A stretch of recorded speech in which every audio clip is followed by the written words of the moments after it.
This is WNSB reporting live from the Access Center. Over to you. Hi, I'm Sydney. And I'm Shannon. We have some wonderful stories today. First, we have Nick R. with a report on the genetically modified Atlantic salmon. Over to you, Nick. Is genetically modified salmon bad for you? In November 2015, after nearly 20 years, a company called Aqua Advantage received approval to sell genetically modified fish. Atlantic salmon is a genetically modified fish that will grow twice the size than a regular salmon. According to Trent Kids, this fish is a genetically modified organism. It will be healthy to consume. It will also be hitting the shelves in the United States real soon. These fish are created from ocean pout genes and regular Chinook salmon. The fish eggs will be held in Prince Edward Island, Canada. The genetically modified fish eggs are kept in Panama. These fish will take 16 to 18 months to reach market size. There are concerns that genetically modified salmon populations might affect the fish that are not modified, although there is no current plan to release these fish into the wild. It is unclear what would happen if they should escape. Scientists also say that these fish will be more efficient swimmers, be a lot faster than the ordinary fish, making them difficult to catch. Aqua Advantage salmon can also eat faster, making them almost 11 times faster at growing. Also, some consumer groups are concerned about the long-term effects on people from eating these fish. Several grocery store chains, including Whole Foods and Trader Joe's, have stated that they will not sell Aqua Advantage. This has been Nick with your international news on the Atlantic salmon story. Back to you, Sydney. Wow, that's interesting. They're going to take the genetically modified adult salmon and spread them throughout the U.S. to assist in repopulating the species. Now we have Aiden R. with how ice cream can be fatty. Over to you, Aiden. Thanks, Sydney. Ice cream. People love ice cream, but it can be very fatty. Most people know that, but they don't care because they love ice cream. Ice cream is a high-fat food since it must contain greater than 10% milk fat to be designated ice cream. Some products have as much as 16% according to the University of Gulf. Milk fat is larger cholesterol, a saturated fat. When your blood cholesterol level is too high, it can build up plaque, a fatty deposit in your arteries that interferes with blood flow and raises your risk of heart disease and stroke. Ice cream is also high in sugar, which makes up the majority of its carbohydrate content. The Mayo Clinic website warns that consumption of too much sugar may contribute to health problems such as weight gain, cavities, and increased levels of blood sugar, another unhealthy type of fat. To lower your risk of high cholesterol and sugar-related problems, consume ice cream in moderation or choose a low-fat, low-sugar ice cream substitute. Because we can't give up ice cream. Now back to you, Shannon. Wow, that's a lot of good reasons how ice cream can be fatty. Now we have Olivia M. with a story on the U.S. women's soccer team. Over to you, Olivia. Thanks, Shannon. Did you know that soccer was first considered a man's sport in the United States? Women's leagues began in Europe in 1930, but the United States didn't form their leagues until the late 1970s. The leagues were only established because of the Title IX legislation in 1972, mandating equal rights for women in sports. It wasn't until 2001 that the first Women's National League was formed. Today, the U.S. has taken the world of soccer by storm. We've achieved 3 World Cup titles and Olympic gold and silver medals, including the first ever Women's Cup title in 1991. Recently, on July 5, 2015, the USA team came up on top again. The women won the World Cup against Japan and came home to the first ever ticker tape parade for a women's sport team in New York City. This brought the USA team back to number 1 in the women's world rankings. On October 27, 2015, President Barack Obama invited the team to visit the White House, honoring their accomplishment. One of the strongest players in the team is co-captain Carly Lloyd. She was amazing in the World Cup performance, scoring 4 out of the 5 goals. Sadly, team member Abby Wambach announced it was her last game after the World Cup win. Most fans and players were disappointed about the news. Luckily, we still have Alex Morgan, Carly Lloyd, and a lot of other great players. Let's hope they win another World Cup. Fingers crossed. Back to you, Sydney. I didn't know that soccer was first referred as a men's sport. Here is Drew C. with a story on Hurricane Patricia. Over to you, Drew. Thank you, Shannon and Sydney. Do you remember the name of the most intense tropical cyclone ever to hit the Western Hemisphere? It was Hurricane Patricia. Let me take you back to mid to late October 2015 when Hurricane Patricia was forming in the Pacific. It was a slow-forming storm, and on October 22nd, due to the perfect weather conditions, Patricia exploded and headed towards Mexico. Hurricane Patricia had winds that were clocked at over 200 miles per hour. She was a Category 5 hurricane. This is like an EF5 tornado, but with intense flooding. Thankfully, due to early warnings and the storm hitting less populated areas, there were amazingly much less casualties and amazingly much less damage than anticipated for this storm, this intense. Patricia did down many power lines, leaving many of hundreds of thousands of people without power. Thousands were left with damaged homes. Yet the most significant destruction was to Mexico's banana, papaya, and plantain crops. We're talking hundreds of thousands of acres affected. Today, the Weather Channel reported that the cost to Mexico was 5.4 billion pesos, which is about $323.3 million. This is Drew reporting on this damage of Hurricane Patricia. Signing out to you, Shannon. I didn't know that Hurricane Patricia had 200 miles per hour wind. Next is Sydney R. with a biography about Cy Young. Over to you, Sydney. Thanks, Shannon. Did you know that Astros Dallas Keuchel won the 2015 AL Cy Young Award? His pitching sent the Houston Astros to their first playoff appearance in 11 years. But who was the original Cy Young? He was born on March 29, 1867, near Gilmore, Ohio. In 1901, Denton True Young spent 20 years in the big league. He grew up on a farm with his family. His catcher said that the ball looked like a cyclone, so his nickname was Cyclone until he got the nickname Cy Young. In 1890, he was sold to the Cleveland Spiders of the National League with $300 in a new suit. He played infield for local teams and pitched 1 year with the professional Canton Club. During the first Modern World Series, Cy Young threw the first pitch in 1903. Then in 1904, he was the first pitcher to throw a no-hitter, the first perfect game. In his 8 years in Boston, Cy Young posted a new high score for pitching. No pitcher on the Red Sox team has come close to that record. Young lived up to the hype his first year in Boston, posting a 33-10 record. He died November 4, 1955 at the age of 88. The Cy Young was created a year after he died. What an amazing athlete. Back to you, Shannon. That's another player the Red Sox let get away. Now we have Aaron O. with a story on George Washington. Over to you, Aaron. Thank you. Did you know that presidents have been elected to rule the U.S. since 1789? That's 227 years. There have been 44 presidents of the United States from George Washington to Barack Obama. George Washington was the first president of the United States and was known as the father of our country. Born in 1732 to a farming family in Virginia, he was elected during the Revolutionary War. He took his oath to office on April 30th, 1789 on the balcony of Federal Hall in New York City on Wall Street. Washington retired in 1796 and had less than 3 years to be peacefully retired in Mount Vernon as he died in 1799 due to a throat disease. Washington helped the British Army fight the French and the natives. The 6'2", strong and broad-shouldered soldier was commissioned lieutenant colonel in 1754. Washington had aided and led his troops in their hardest times. He was nearly killed many times, however, during the war he managed not to be injured, although bullets ripped his coat and 2 horses were shot under him. Washington and his troops had lost many, many battles. In 1775, he was elected commander-in-chief of the Continental Army. Although many people wanted him to be president because he was a great leader and a well-respected officer, Washington didn't want to be president, and ironically, he has gone down in history as one of the most loved. Back to you. I didn't know that George Washington didn't want to be president. Now here is Shannon B. with a story about Londonderry. Over to you, Shannon. Thanks, Sydney. Many people move into Londonderry because of our great school system. The school is rated 7th in the state, and the overall grade is an A. The public school has 4 assistant principals, Amity Ferrero, Greg Warren, Abby Sloper, and Katie Sullivan, and 1 principal, Jason Parent. There are 1,579 students attending this year, with 4 foreign languages and 11 foreign language teachers. The languages are French, Spanish, German, and Latin. There are 22 math classes and 19 science classes. Londonderry High is well known for its athletic programs. There are 33 athletic teams. There is basketball, lacrosse, football, baseball, wrestling, and more. The athletic director is Howard Sobolov. The ball trophy first started in 1993. They started the ball trophy because the Mac Black in the fall worked out so well they decided to have a winter rivalry. Both schools got together to find a well-respected family that gives back to both communities in both towns. When all was said and done, they decided the Ball family fit exactly what they were looking for. Back to you, Sydney. That's all for today. Thanks for watching WNSB.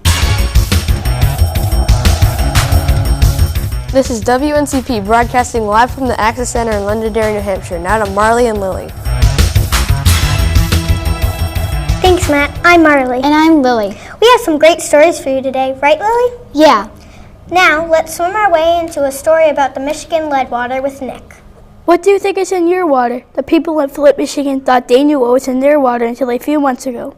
According to CNN.com, it all began about a year ago when city officials decided to switch Flint's water supply from Lake Huron to the Flint River to save money.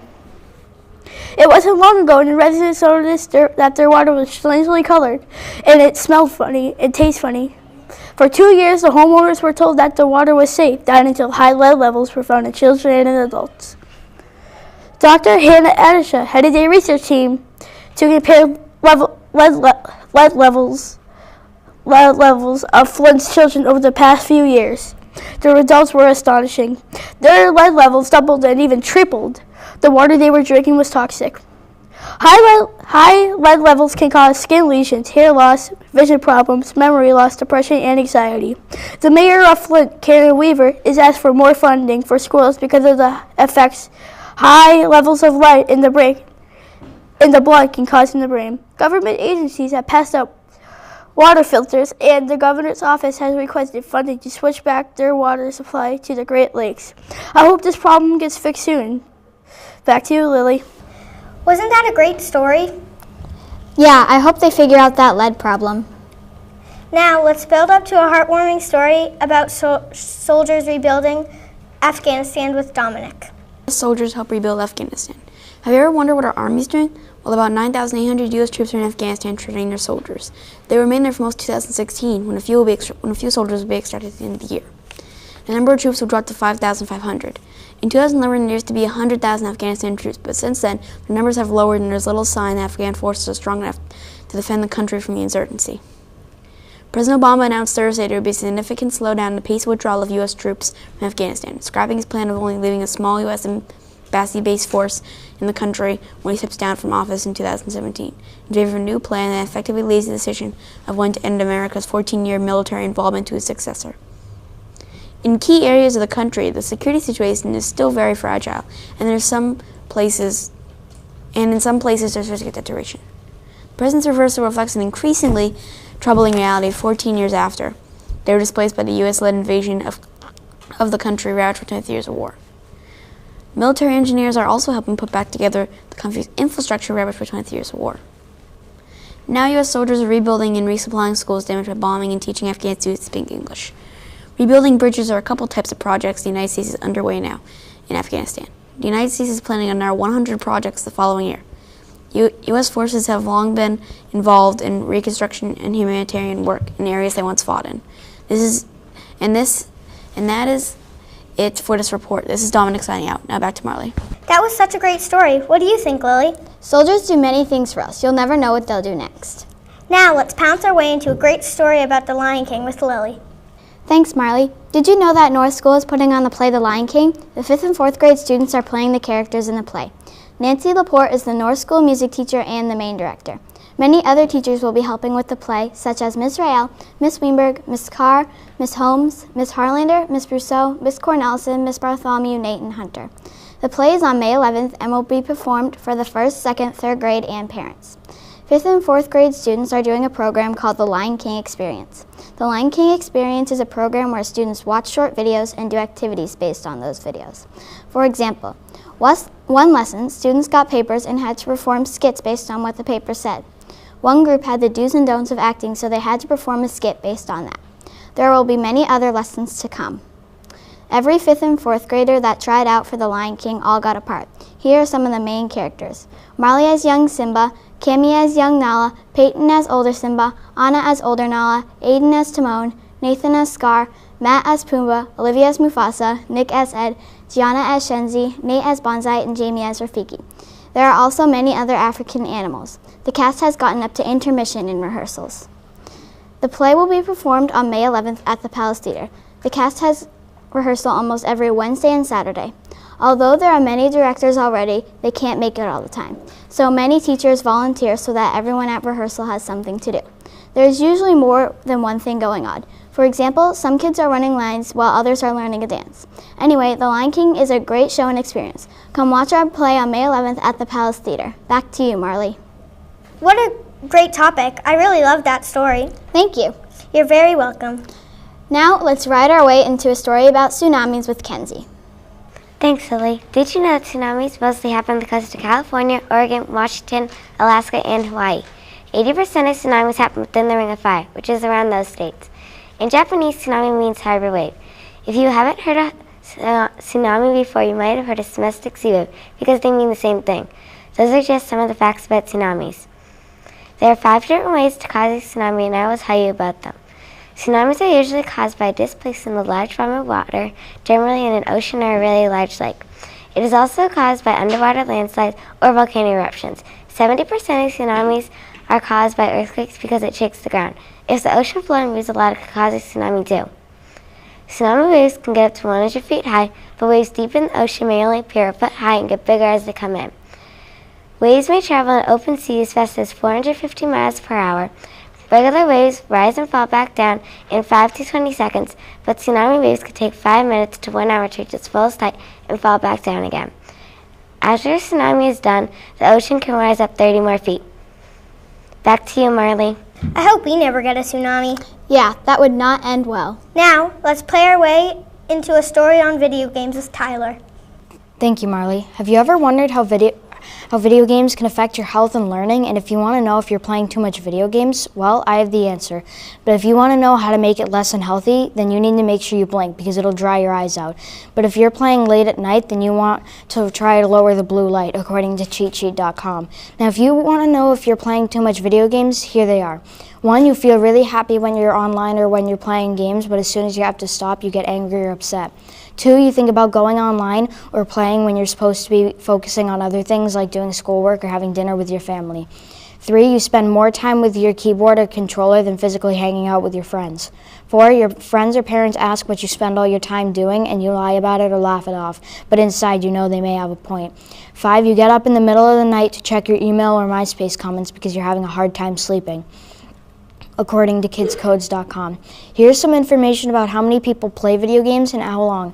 Video gaming consumes 9 weekly hours for teens, the Kaiser survey found. Problems in school are relatively easier for parents to fix. Limit screen time, of course, if you can get the controller out of his or her hands, according to LiveSign. According to research, the average American 4th grade boy spends 9.5 hours each week playing video and computer games, in addition to other screen time, according to Baby Center and LiveScience.com. And Dr. Tanya Bryan reported that 7% of teens in the UK play more than 30 hours of computer games a week. It is agreed that executive screen time over 4 hours with no break can be a bad thing. There is a lot of research on this. However, we should also consider the time of day, weekends versus school days, and the age of the child, according to TheGuardian.com. Back to you, Lily. You know, kids and adults should not be spending all their time on video games. Yeah. Let's bark our way into a great story about German Shepherds with Marley. Thanks, Lily. Did you know German Shepherds are one of the world's most hardworking and loved dogs? The German Shepherd dog is a breed of large-sized dogs that originated in Germany in 1899. They are working dogs developed for herding and guarding sheep. German Shepherds were bred specifically for their intelligence, a trait which they are now famous for. Because of that, they're used as police dogs, and in the military, and as guide dogs for the blind. They are known for their dependable and fearless personality. German Shepherds are the second most popular dog in the world behind the Labrador Retriever.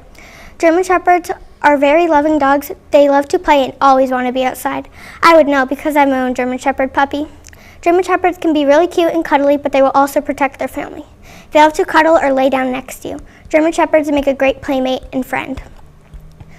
Now you know why German Shepherds are great dogs. I hope this made you think twice about German Shepherds.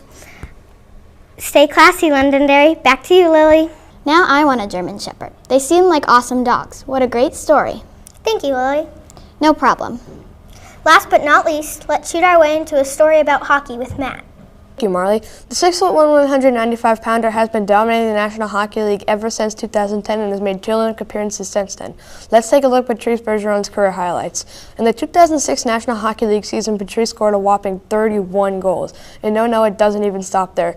Every game, Patrice has more than 20 minutes of ice time. He has more than 800 career goals. Patrice has won the Selke Trophy in 2015 for the 3rd time with the Boston Bruins, tied for the 2nd most with Jonathan Toews. Patrice has won a Stanley Cup in 2011. Plus, when he was partnered with teammates Zdeno Chara, David Tracey, and Tuukka Rask, he was practically unstoppable on the ice. On January 1st, Patrice competed in his second Winter Classic game and has competed in 2 All-Star games. Patrice is ranked 18th overall for goal scoring so far this season. There is also a thought that his number will be retired by the Boston Bruins when he retires in a few years. Patrice was also the only one from the Boston Bruins in the All-Star game this year. Patrice is averaging about 3 goals every 5 games with the Bruins. He also has 3 NHL overtime goals and is rated 14th overall for power play goals with 44 and 7th with 7 points per game. He has 23 career playoff goals, and his career shot percentage is 12.3. Patrice was also on the cover of NHL 15 in 2014. All in all, Patrice is a remarkable player and one of the best in the National Hockey League all time. Back to you, Lily. What a nice story. Yeah, I love Bergeron. I'm sad to say, but our time has run out. Thank you for watching WNCP. I hope you have a great day. Bye. Welcome to WNSN on Channel 21. Now over to you, Lily and Anthony. Hi, I'm Lily. And I'm Anthony. Today we have lots of amazing stories to share. First, we have Landon with the history of the Manchester Monarchs. Next we have Anna doing a story about bullying. Then is Anthony with the history of the Boston Red Sox. Then is Jamie with the educational benefits of music. Next is Dane talking about Donald Trump. Then Lily with tsunamis. Finally, Dane interviewing the superintendent, Mr. Greenberg. These stories sound great. Let's get started now, heading the puck over to Landon. Thank you, Anthony. Have you ever wondered why a hockey team came to New Hampshire? A New Hampshire citizen, Howard Baldwin, bought the American Hockey League franchise on June 14, 2000. The Manchester Monarchs were born. A month later, Max, the Monarchs' lion mascot, was introduced to the community to increase interest in the hockey team. Jeff Eisenberg was the first employee and manager of the group and signed the first player in September 2001. Bobby J. was hired as the first assistant coach, and the Tri-Town Ice Arena was used for training camp and practice. In the first year, the Monarchs played their first 13 games on the road. On November 16, 2001, the Monarchs played their first game in the Verizon Wireless Arena, where they presently call home. Each player has a dream of moving to their partner in the National Hockey League, the Los Angeles Kings. According to ManchesterMonarchs.com, the Monarchs Arena aren't just a hockey team. They are also a service club. Since their beginning, the Monarchs have donated over $200 million to local groups. The Monarchs Care Foundation also sponsors an anti-bullying campaign reading program and promotes healthy living through diet and exercise. Last year's Manchester Monarchs have moved to Ontario, California to be next to their National Hockey League partners, the Los Angeles Kings. For 13 seasons, the Monarchs have played in the playoffs for the Calder Cup. Finally, in 2015, they earned the title of the Calder Cup champions. The Manchester Monarchs are in their 15th season at the Verizon Center in Manchester. Why not buy a ticket and support them? Back to you, Lily. Wow, that was amazing. That really was. Now Anna with bullying. Thank you, Lily. Did you know that bullying occurs around the world every single second of the day? People suffer from bullying every day because of others. Children, teens, and even adults get bullied by their peers. Bullies abuse their victims either verbally or physically. Bullies tend to use cell phones, text messaging, electronic devices, interactive games, instant messages, or websites. Children who get bullied experience anxiety, low self-esteem, and even difficulty sleeping. Bullies tend to pick on shy, quiet, or physically small individuals. Some other targets are chosen because of a person's race or physical appearance. Bullying can involve harassment, embarrassment, or threatening individuals. Bullies use different kinds of bullying. These include physical, mental, and cyberbullying. Types of physical bullying may include pushing, hitting, or name-calling.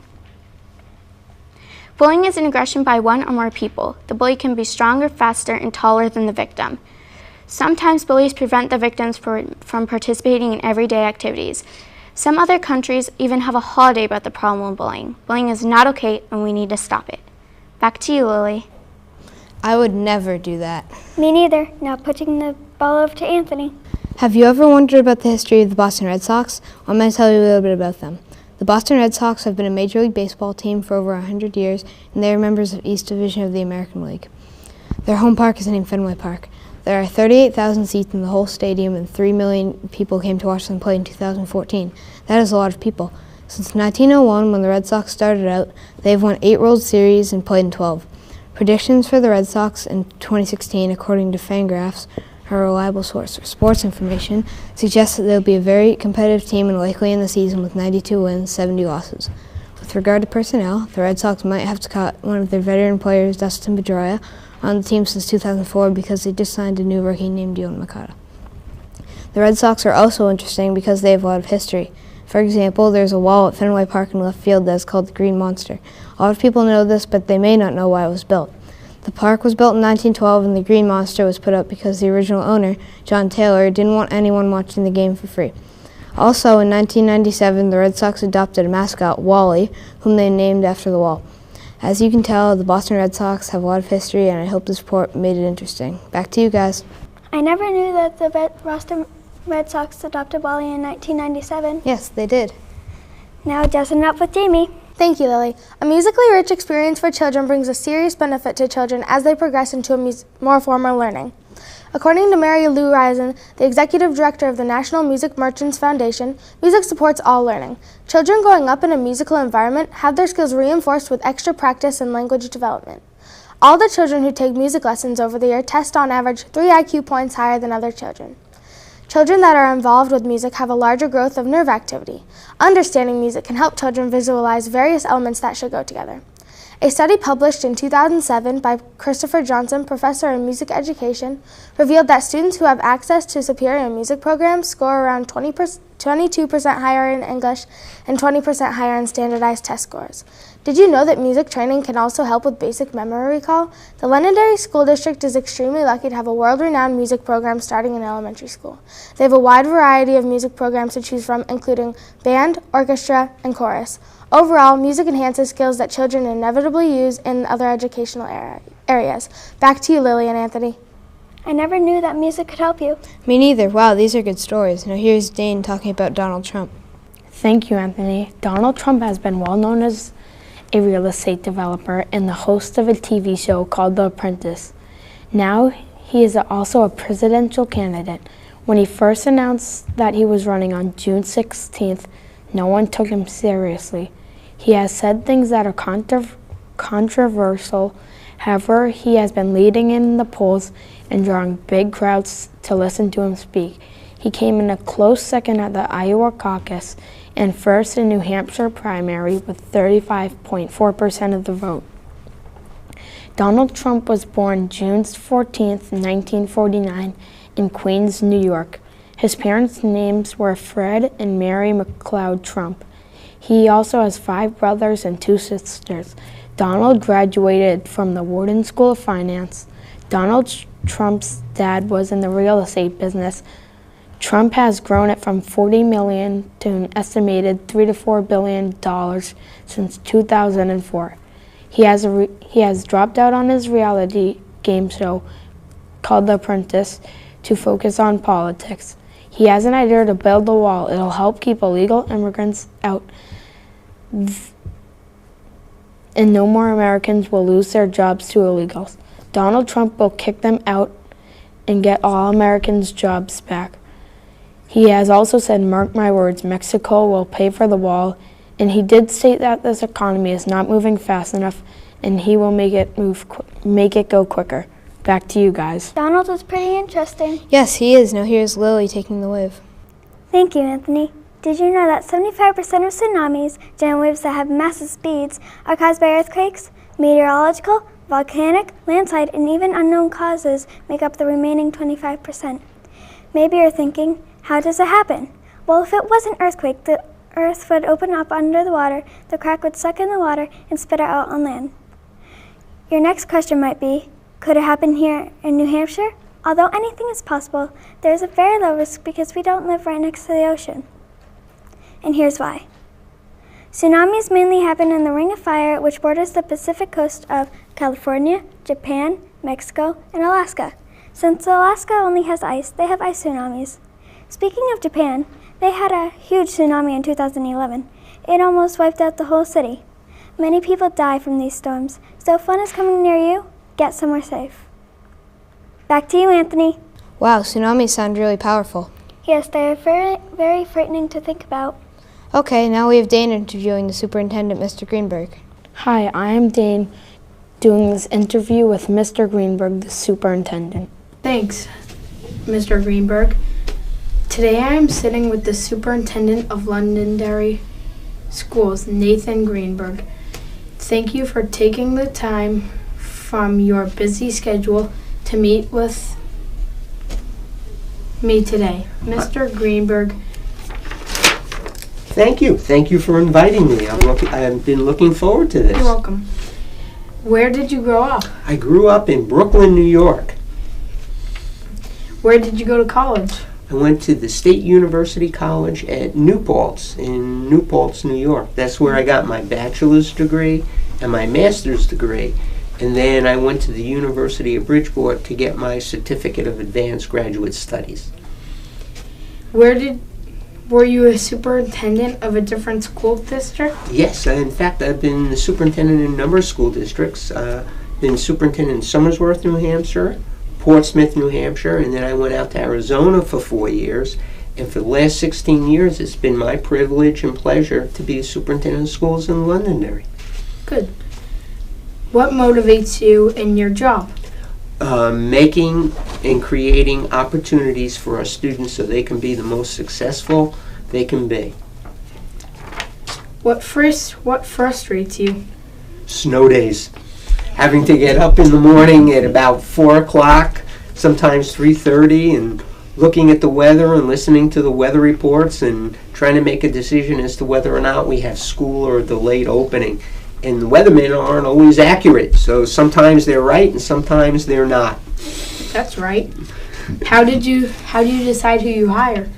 Oh, well, when we hire people, we go through a very thorough process. We generally have an interview committee, and what we look for are whether or not they understand education, do they understand instruction, are they good people, do we think they relate well with students, and do we believe they're going to be hard workers. Okay. When you need advice, who do you go to? Well, I'll go to the assistant superintendent, Mr. Liberty, or Mr. Currow, or the principals, or the teachers. Huh. Where do you see yourself 5 years from now? Sitting on a beach, retired, and relaxing. When you retire, will you pass the job on to your son? No. Thank you for coming in today, Mr. Greenberg. Okay. This is Dane. Back to you, Lily. Thank you very much. I enjoyed it. Me too. Very interesting. Yes, it was fun to know all those facts about him. Well, that's it. Thanks for listening to WNSN. Goodbye.